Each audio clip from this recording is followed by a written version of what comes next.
Job is trying to help us understand what it means for God to be God and what it means for humans to be human. This is what the general idea of the Bible is trying to get at.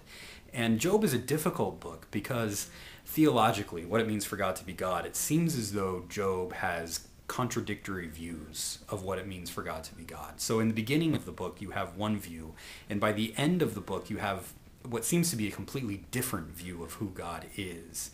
And how to flesh that out, how to understand what Job is trying to get at is, I think, a pretty difficult task. I'm going to try to do that with you. There are really three different views, I think, of God in Job. And I want to do the first two with you now, and by the end of this video, we'll get to the third. But first, you find God in God's heavenly court, hanging out with God's buddies, and Satan walks in. And God says to Satan, "Hey, what you been up to?" And Satan, whose name means accuser, oftentimes in Job, in translations of the Hebrew, it'll say the accuser walked in, and this is Satan. So Satan comes in and says, "Well, I've been roaming the world accusing people of doing wrongdoing and finding all the faults in human beings, and that's what I do, that's what I've been up to." And God says, "Well, have you checked out my main man Job? Job is blameless and upright." And Satan says, "Well, the only reason that Job is blameless and upright is because you give him all of this stuff. You've given him donkeys and a big giant mansion and slaves and a big family. This is the reason that Job worships you." And God says, "You may be right. Why don't you go and see what you can do about that?" So Satan says, "Well, if you let me go and take away everything that Job has, then we'll see if Job really worships you." And God says, "Wow, that's a good idea. Yeah, let's go see if that'll work." So this is what happens. Satan goes to Job and takes things away from him. He even inflicts these sores upon him.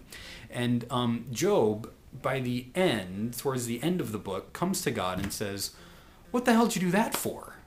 And here, God says to Job, "Hey, dude, where were you when I laid the foundations of the earth? Where were you when I threw up the stars in the sky?"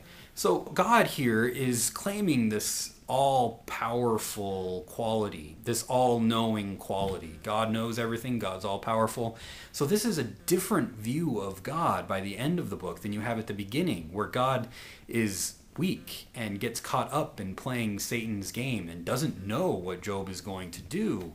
Whereas at the end, God is this all-powerful being that knows everything. And what are you supposed to do with those two views of God?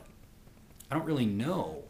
But there's something else in Job that has a different view of God that I think is important, and we'll get to that at the end.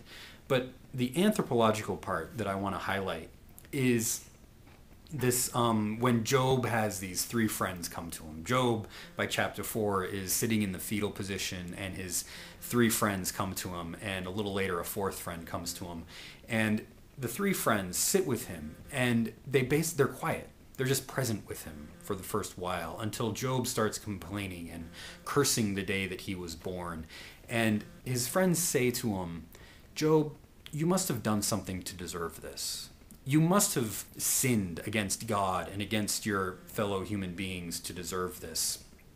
These bad things happen to you because you've done bad things." And you see this line of reasoning throughout the Bible. And you see it in Deuteronomy, where if you do good things will happen to you. If you do bad things, then bad things will happen to you. And Job claims his innocence. He says, "I don't deserve all of these bad things that have happened to me. I may not be sinless, but I don't deserve this." And Job holds on to his innocence. But his friends accuse him. They fall into this trap of Satan, the accuser. So Job's friends each accuse him. It's as if they unite against Job by accusing him of being wicked. Throughout these dialogues, they say, "You did wicked things. You have done wicked things. People throughout our history have done wicked things, and bad things end up happening to them because God causes bad things to happen to them." So it's as if God is on the side of the accusers. But Job holds on to his innocence. There are times when he seems to waver, where he even gets caught up in the accusations against him, but he snaps out of it and he claims his innocence throughout the book. Now, what I find interesting in this is that the crowd, the friends that unite against Job, feel like God is on their side. They feel righteous. But in the end, the view that I think that we should hold on to with God and this human evolution and the understanding of God that Job is pointing at is that God says that Job spoke rightly about God. Job was innocent. God did not come on the side of the accusers. It was Job whom God was with the whole time.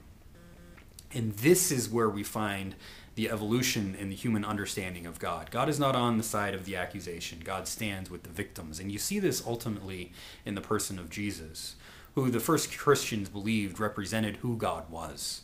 And God in Jesus becomes a victim of human culture, of human accusation. And on the cross, Jesus forgives. So God doesn't get caught up in these accusations.